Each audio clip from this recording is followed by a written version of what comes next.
সিরাজগঞ্জের নানা রকম তথ্য আমরা আপনাদেরকে জানাই আমাদের সহকর্মীদের মাধ্যমে।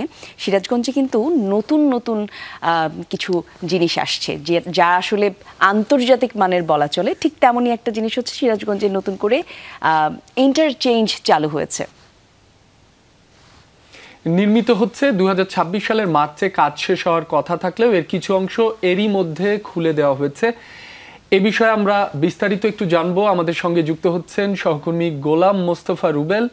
রুবেল, শুভ সকাল। শুভ সকাল রুবেল। শুভ সকালে রাব্বি এবং কলি, সেই সাথে সকালে বাংলাদেশের সকল দর্শক। প্রিয় দর্শক, আপনারা জানেন সিরাজগঞ্জ জেলার হাটিকুমরুল গোলচত্বর যে রয়েছে সেই গোলচত্বরটি কিন্তু এখন ইন্টারচেঞ্জে কাজ চলমান রয়েছে। সেই চলমান অবস্থায় কিন্তু ইতিমধ্যেই পাবনার যে রোডটি রয়েছে এবং বগুড়া এবং রংপুরের যে রোডটি রয়েছে সেটি কিন্তু অনেকটা অংশ খুলে দেওয়া হয়েছে, যে কারণে কিন্তু এখানকার অনেক সময় যে চালকরা দূর দূরান্ত থেকে আসে তারা অনেক বিভ্রান্তিতে পড়তে হয়। তাদের প্রতিনিয়ত এখানকার যারা ট্রাফিক ব্যবস্থায় রয়েছেন, যারা এখানকার পুলিশরা রয়েছেন, তাদের কিন্তু সহযোগিতা নিতে হয়। দেখানোর চেষ্টা করি, আমার ডান পাশে রয়েছে এটি পাবনা এবং পাবনা রোডটি, সেই রোডটি কিন্তু পুরোটাই খুলে দেওয়া হয়েছে, যে কারণে কিন্তু আসলে এখন একটা স্বস্তি ফিরেছে সেই আমাদের হাটিকুমরুল গোল চত্বরে, এবং গোল চত্বরের পুরো চিত্রটাই কিন্তু চেঞ্জ হয়ে যাচ্ছে। অনেকটাই কিন্তু সুন্দর একটি মনোমুগ্ধ একটি কিন্তু পরিবেশ তৈরি হয়েছে আমাদের এই হাটিকুমরুল গোল চত্বরে। আসলে এক সময় আসলে পুলিশের অনেক ভূমিকা থাকে এই জায়গাটিতে, সেই জন্য কথা বলছি এখানকার হাইওয়ে থানা যিনি অফিসার ইনচার্জ রয়েছেন তার সাথে। এই যে এখন দুটি লেন খুলে দেওয়া হয়েছে, এতে করে আপনাদের ট্রাফিকদের কাজও তো অনেকটা বেড়ে গেছে, সেক্ষেত্রে কী ধরনের ভূমিকা আপনারা এখানে রাখেন? ধন্যবাদ আপনাকে। আপনি জানেন যে উত্তরের প্রবেশদ্বার হচ্ছে হাটিকুমরুল গোল চত্বর ঐতিহ্যবাহী।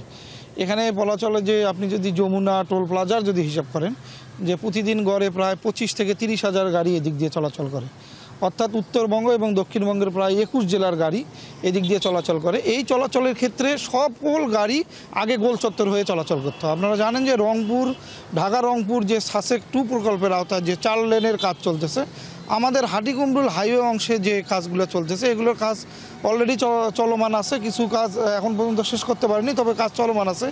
এর সুফলটা আমরা অলরেডি সুবিধা ভোগ করা শুরু করেছি। আপনারা গত 2টা ঈদে দেখবেন যে পবিত্র ঈদুল ফিতর, ঈদুল আজহায় আমাদের হাটিকুমরুল হাইওয়ে এলাকায় কোথাও কোনো ধরনের জ্যাম বা অন্য কোনো যানজটের কোনো অবস্থা সৃষ্টি হয়নি।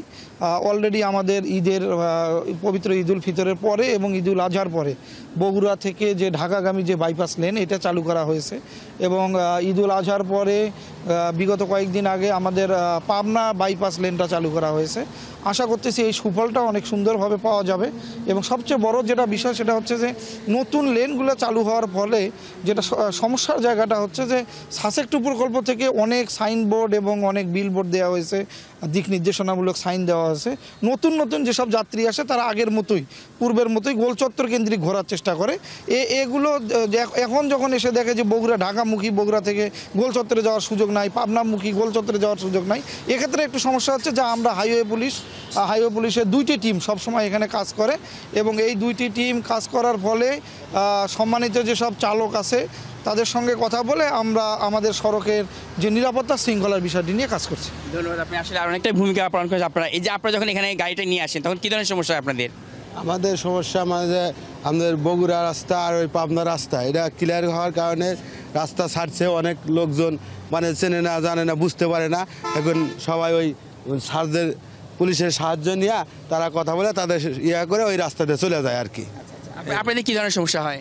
আমাদের পাবনা বগুড়া রোডে যাওয়া চলাচল সময় ট্রাফিক সার্জেন্টের সাথে কথা বলে তারপরে যেতে হয়, এই ধরনের সমস্যা। ধন্যবাদ আপনাকে।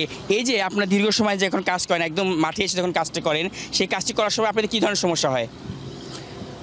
আমরা যেমন লোকজন আগে যেমন যাইতো ঠিক সেইভাবে যাওয়ার চেষ্টা করে, যেমন গোলচত্বর কেন্দ্রিকই যাইতে চাইতো, কিন্তু সেক্ষেত্রে নতুন নতুন রুট চেঞ্জ হওয়ার কারণে আমাদের গোলচত্বরের আগে যেখানে দেখা গেল যে সাইড লেন দিয়ে বা পাশে কোনো রাস্তা দিয়ে যাওয়ার জন্য বলা হয়, সেই সব রাস্তাগুলোর মোড়ে মোড়ে আমরা থাকি এবং সেই সব রাস্তা দিয়ে তাদেরকে পার করে দেই। আসলে অনেকটা কিন্তু ভূমিকা পালন করে এখানকার আমাদের ট্রাফিক পুলিশ রয়েছেন যারা, এবং হাইওয়ে পুলিশ যারা রয়েছেন, বিশেষ করে হাইওয়ে পুলিশের ভূমিকা কিন্তু ব্যাপকভাবে এখন এখানে রয়েছে। অনেকটা সার্বিকভাবে তারা সহযোগিতা করে যাচ্ছে, এবং এখানকার যারা শাসকে যারা রয়েছেন তারাও কিন্তু সহযোগিতা করছেন। অর্থাৎ এই ইন্টারচেঞ্জের কাজটি চলমান অবস্থায় কিন্তু এখানকার চালকদের, উত্তরবঙ্গের চালকদের একটু সমস্যা হলেও সেক্ষেত্রে কিন্তু পুলিশের ভূমিকা যথেষ্ট পরিমাণে আমরা লক্ষ্য করছি, এবং আগামীতে এই যখন ইন্টারচেঞ্জটি পুরোটা চালু হয়ে যাবে তখন কিন্তু পুরোটাই চিত্র ঘুরে যাবে আমাদের এই মহাসড়কের এবং আমাদের হাটিকুমরুল গোল চত্বরের। স্টুডিওতে অনেক ধন্যবাদ আপনাকে রুবেল।